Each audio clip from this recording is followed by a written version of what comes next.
Oke, jumpa kembali di channel yang sederhana ini di Andy Supriang TV.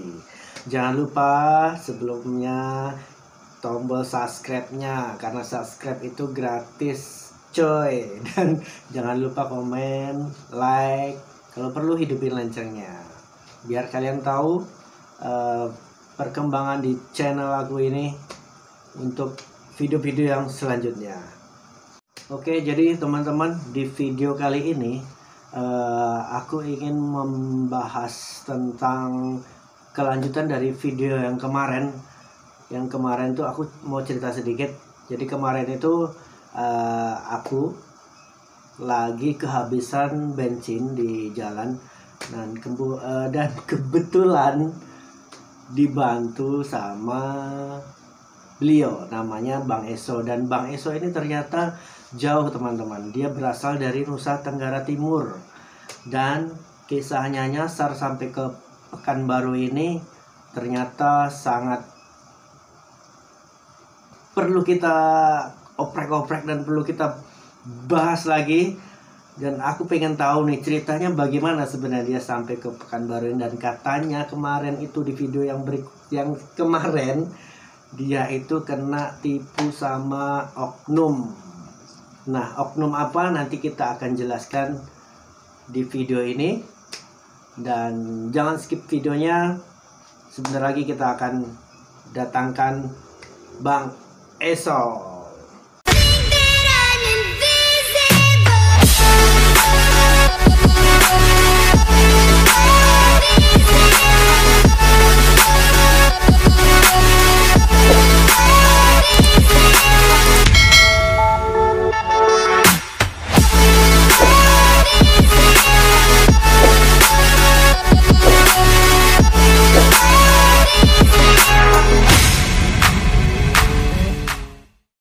Oke, dan ini dia Bang Eso, silakan masuk Bang.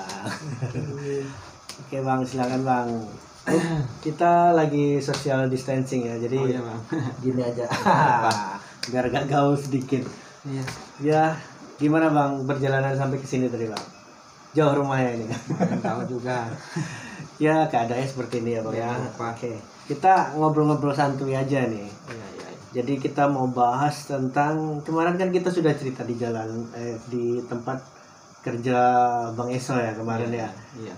Jadi cerita kemarin itu kan kita putus ya karena waktu, dan Bang Eso pun juga lagi kerja kemarin kan. Iya, Bang.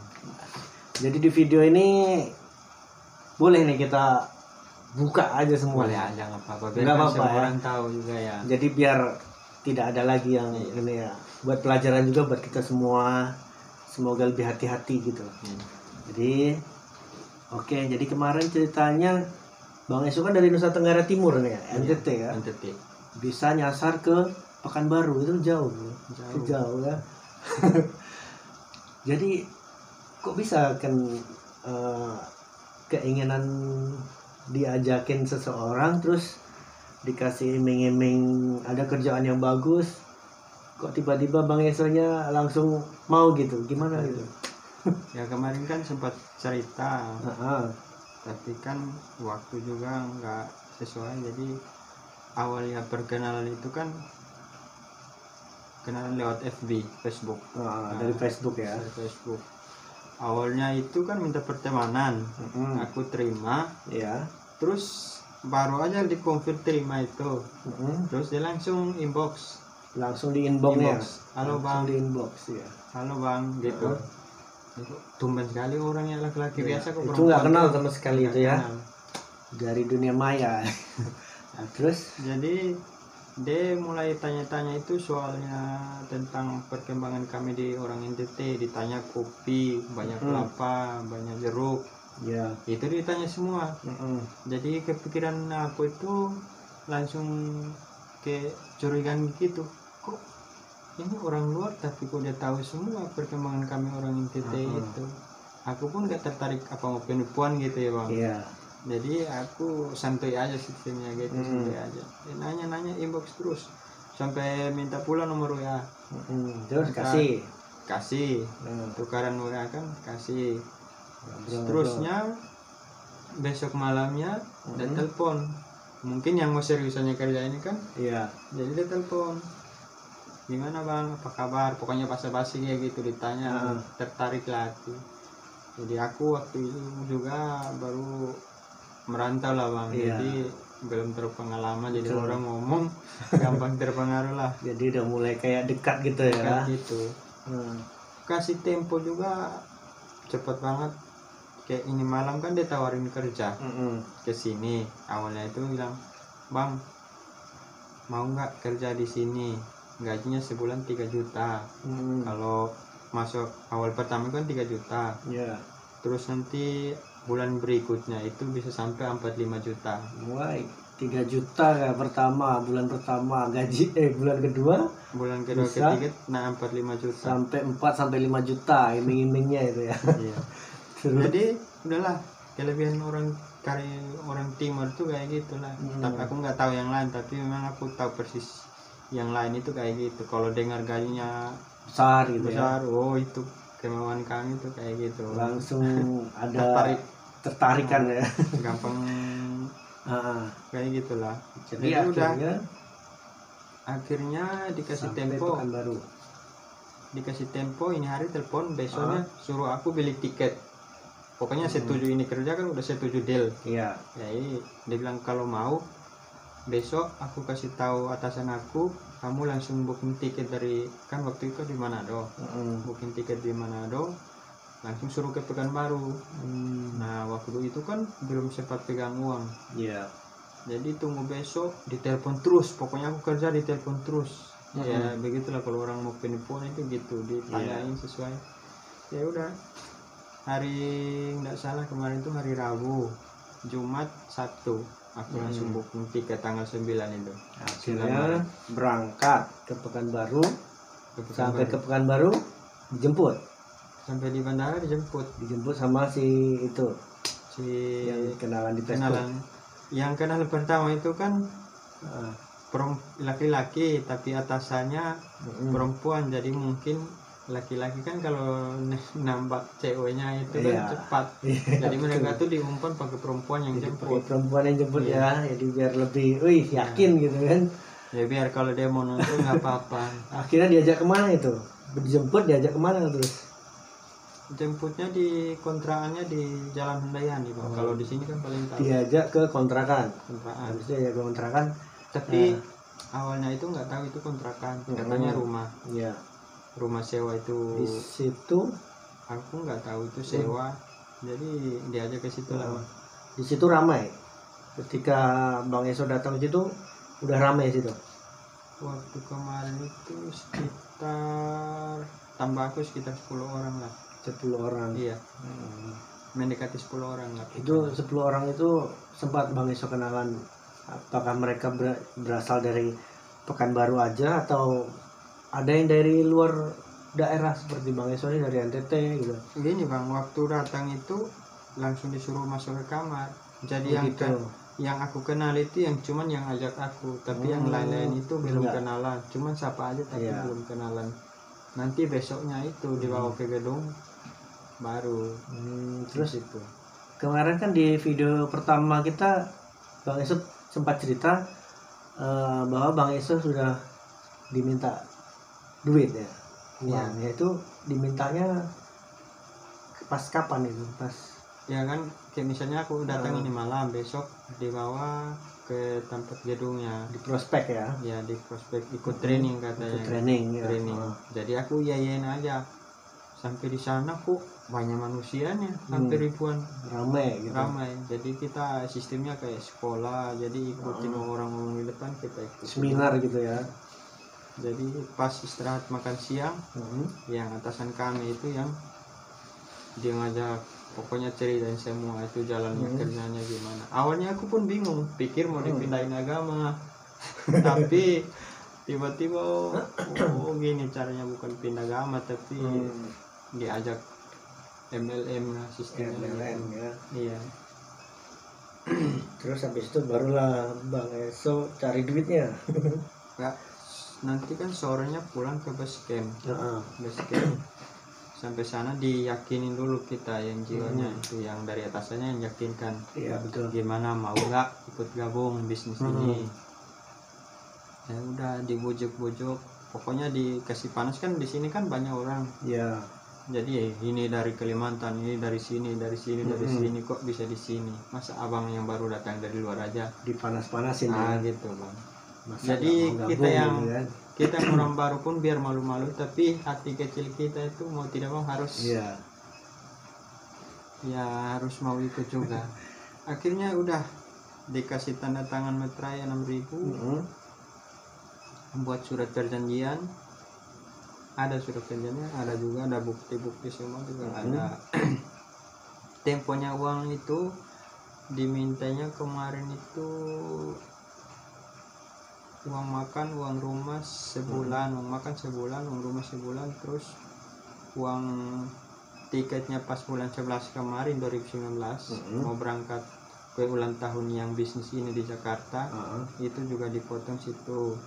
Terus uang pegangan, jadi jumlah semua itu kemarin 13 juta. 13 juta. Nah itu 13 juta. itu uang yang untuk masukkan ke bisnis. Kalau uang pegangan saya itu yang sisanya, makanya aku bilang kemarin itu 20 juta. 20 juta lah kurang lebih. Juta, ya. Iya. Ya udah. Pokoknya kalau lewat dari situ ya, kalau kita nggak dapat teman, pokoknya bisnis itu. Jadi udah besoknya diceritain, jadi tempo waktunya yang 13 juta ini bang cuma 3 hari. 3 hari doang. Iya. Dikasih waktunya. Iya. 13 juta dikasih waktu 3 hari coy.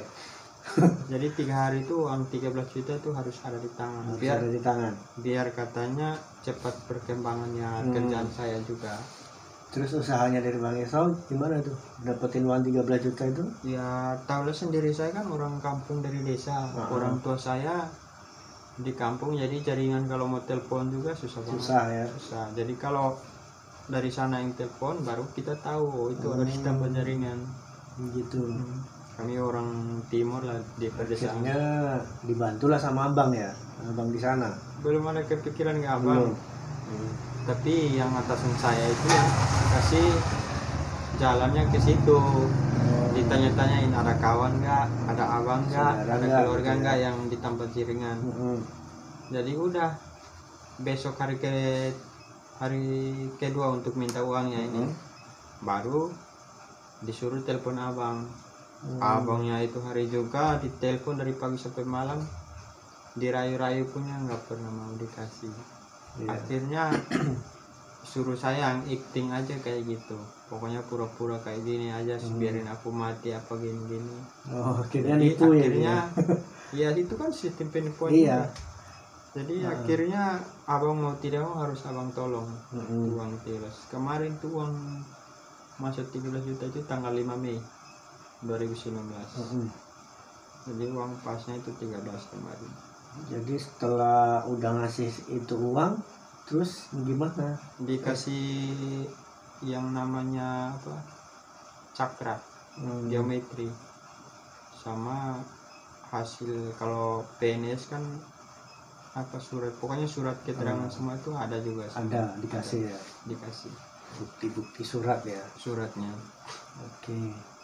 Terus jadi gimana cerita di situ? Apakah langsung Bang Esau langsung kerjanya ngapain sih? Nyari orang ya?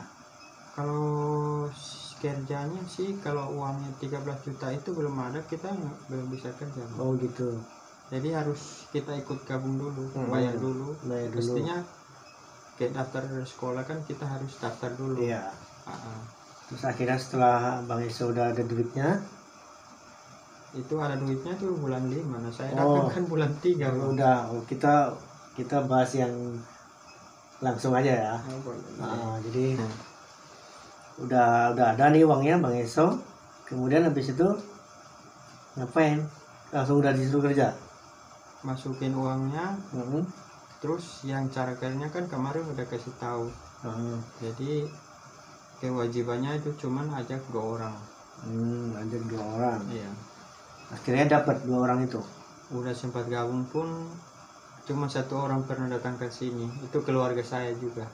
keluarganya saya juga tuh sekarang juga marah-marahin gara itu. Tapi sempat gabung dia, sempat Enggak. keluarin duit.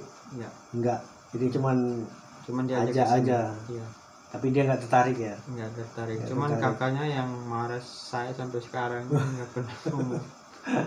Katanya Jadi kacau ya dengan keluarganya sampai dimarahin. jadi kena masalah ya. Udah sama abang kandungnya juga Iya. bermasalah gara-gara si oknum ini karena uang tadi ya. Oh, 13 juta di ngajak orang lagi pakai penipuan pula. Ya ngajaknya ya, sebenarnya caranya aja sih yang salah ya. Iya. Caranya harus dengan penipuan, harus itu seperti yang dibilang Bang Iso tadi, harus pura-pura ini biar kasihan, biar betul-betul dikasih duitnya Iya. gitu kan, Nah, biar kalau dikirimin uang. Kita nggak pura-pura, maksudnya kita nggak pakai cara penipu gitu bang. Ya. Kita jujur aja, yang kerjaan kita kalau kita kerja jujur, belum tentu yang teman kita ngajak itu Mau, iya. Jadi mau tidak mau itu yang sistem kerja mereka itu pakai mutar-mutar. Iya, Gitu. iya, betul. Jadi terus gimana kehidupan ini kan di rumah kontrakan ya tadi katanya. Iya. Di rumah kontrakan itu ada sekitar 10 orang. 10 besoknya itu kan dibagi.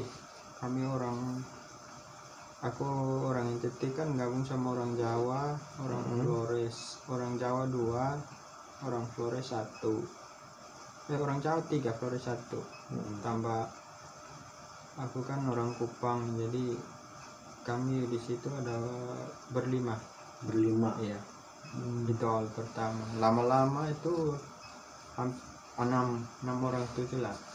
Itu semenjak dari Eso datang ke Pekanbaru sampai berapa bulan di rumah itu? Sampai berapa bulan di situ? Dari bulan 3 tanggal 9 2019 sampai awal bulan 9. Itu baru saya keluar dari QNet. Sekitar 6 bulan juga ya di situ. Itu kan di 6 bulan kan berarti bangsa belum kerja itu kan, belum. Jadi cuman ya di rumah kontrakan itu aja ya. Iya. Terus makannya gimana itu? Makannya, minum gimana itu? Kalau ceritanya makan kemarin payah. Jadi kalau nggak ada tujuannya untuk ada semangatnya untuk ngajak teman, berarti kita nggak dapat duit, nggak bisa beli beras. Berarti masak ya di situ ya? Iya, masak di situ. Kalau kadang saya awal pertama kali itu tipu sama teman saya. Itu pinjam uang 300 saya gara-gara mau pergi ke Sumbar. Jadi dikumpulin satu orang itu 300. Terpaksa saya tipu di situ sudah. Tiap hari kami diajarin kayak gitu terus. Menipu orang, minjam. Diajarin nipu. Ini kerja atau apa nih? Kerja kok ngajarin nipu. Jadi perkenalan sama orang di FB, lama-kelamaan dia minta, bang tolong, atau perempuan, mbak tolong aku pinjam uang segini, nanti bulan ini aku terima baru aku ganti, soalnya aku belum gajian. Nah, diajarin gitu. Tapi giliran kalau udah jadi pinjam, nanti langsung diblokir. Oh, jadi ngajarin nggak bener ini saya. Masa kenalan kita belum kenal, tiba-tiba langsung kita inbox, kita minta pinjam duit, kan aneh ya rasanya. Kita nggak kenal, tiba-tiba di inbox pinjam duit gitu. Tapi ada juga itu yang percaya gitu. Ada yang ngasih gitu. Ada yang percaya, ada yang kadang dimaki. Kalau dimaki itu pasti jelas itu. Kadang bilang gini, kok baru aja dikenalan kok langsung pinjam duit gitu ya. Iya. Jadi Bang Iso tadi tinggal di rumah itu kan nggak kerja ya kan, belum kerja. Apalagi selama 6 bulan di situ kan tentu harus makan, minum. Jadi makannya gimana Bang Iso selama 6 bulan itu? 6 bulan itu uang saya juga udah menipis. Pokoknya teman-teman situ kadang menipis juga. Jadi mau tidak mau itu kadang kami sehari itu makan cuma sekali, kadang 2 kali kalau banyak beras. Kadang sekali. Nah, 1 hari sekali makan Kalau pagi jam 8 makan, berarti siang itu saya keluar jalan cari, kalau bahasa saya di kampung bilang kue jawas, kalau di sini bilang jambu. Apa itu jambu? Jambu yang bulat. Oh, jambu. Nah, Buah ada ya? buah itu. Oh, buah jambu. Jadi alaslah perut siang itu. Makan itu. Makan itu. Kalau malam kan ya pulang kadang makan kadang enggak. Nah, karena menyangkut beras juga. Makan pun ya permisi mah gitu aja lah. Jadinya alas perut. Berarti dengan teman-teman tuh sama ya semuanya. Sama. Kami ada 6 Ada orang ngerasain itu. lapar gitu kan. 6 orang di situ yang makan gitu semua, nggak ada yang bilang makannya banyak atau 2 kali makan, sekali hari gitulah. Terus apa sih yang pernah Bang Yeso rasakan yang benar-benar paling Sejarah. paling aduh, makan gitu kan, makan udah kayak gini, terus ada nggak kejadian Bang Yeso yang paling menyedihkan lah gitu pas ditinggal di rumah itu gitu? Yang paling menyedihkan Bang itu kan kami habis makan, di situ kan ada beras. Iya. Tapi yang kadang gejalanya itu uangnya kalau nggak ada, ya kebetulan habis air juga. Air pun nggak terbeli, habis nggak, uangnya tidak ada lagi. Jadi mau tidak mau habis makan, kalau nggak ada air cari air kemana. Ya waktu itu pokoknya ini kisah yang paling pokoknya nggak pernah dilupakan, pulang paling pun atau pas nanti waktu menikah pun nanti ceritain teringat gitu ya. Teringat, nggak pernah akan dilupain. Jadi cerita buat anak ya. Iya. Jadi ceritanya Bang, habis makan itu kan air galon nggak ada. Ini kan air nasinya nggak ada. Udah nyangkutnya di sini. Jadi pas siang itu makan, ada airnya di kamar mandi di bak. Air bak. Air bak. Jadi saya tengok tuh di gayung, nggak pakai gelas lagi. Gayung kamar mandi kita mandi kan. Jadi 2 kali tengok, 2 kali minum. Saya Jadi bilang air bak itu minum langsung. Iya, bukannya dari putar keran. Jadi ini enggak nyangkutnya di baknya itu. Langsung tengok 2 kali, saya bilang yang penting Tuhan yang atur di atas, mau sakit mau sehat itu semua yang atur di atas. Intinya saya aku bisa haus gitu ya. Habis Jadi gitu. sampai makannya udah sekali sehari, terus air nggak ada, yang ada cuma air bak, minum air bak. Minum, terpaksa harus minum. Kacau. Jadi pokoknya itu sejarah lah buat saya, pribadi saya pas di Pekanbaru sini. Minum Jadi, air bak ya. Itu pun kalau pokoknya buat sejarah lah itu. Oke lah. Ceritanya sangat ya mungkin buat pelajaran buat kita semua ya. Iya Bang. Ya berhati-hati dalam berteman, atau kita diiming-imingin sesuatu itu, ya itu tadi nggak boleh asal percaya aja gitu ya. Itu untuk pelajaran buat kita semua sih. Ya, mudah-mudahan teman-teman yang kalau yang lagi nonton juga Bang, gitu aja. Jadi buat pelajaran kalau gitu ya. Jangan gampang terpercaya, koreksi dulu gitu. Nah, harus benar-benar kita cari tahu apa itu kerjaannya yang diajaknya ya, supaya kita lebih hati-hati dan kita tidak tertipu lagi gitu ya. Oke, mungkin terima kasih Bang Yeso, ceritanya sangat menginspirasi. Oke, mungkin tadi katanya punya bukti-bukti ya, punya bukti-bukti. Sertifikatnya itu sama barang yang kaca itu ada. Keikut-anggotaan si Kinet itu ya. Mungkin besok di video selanjutnya bisa kita tunjukin lah ya, apa aja sih yang dikasih itu, surat-surat apa gitu. Itu kurasa surat-surat gak penting ya. Pada penasaran kan semua kan mau lihat. Jadi ya udah. Oke, terima kasih lah udah jauh-jauh datang ke sini Bang Yeso, udah ngasih ceritanya. Saya sangat terharu juga sih, sangat ya, buat pelajaran buat kita semua. Oke, mungkin videonya sampai di situ aja. Mungkin lanjut di video yang selanjutnya. Oke, terima kasih. Jangan lupa subscribe di channel yang sederhana ini, di Andy Supriyan TV. Oke, terima kasih.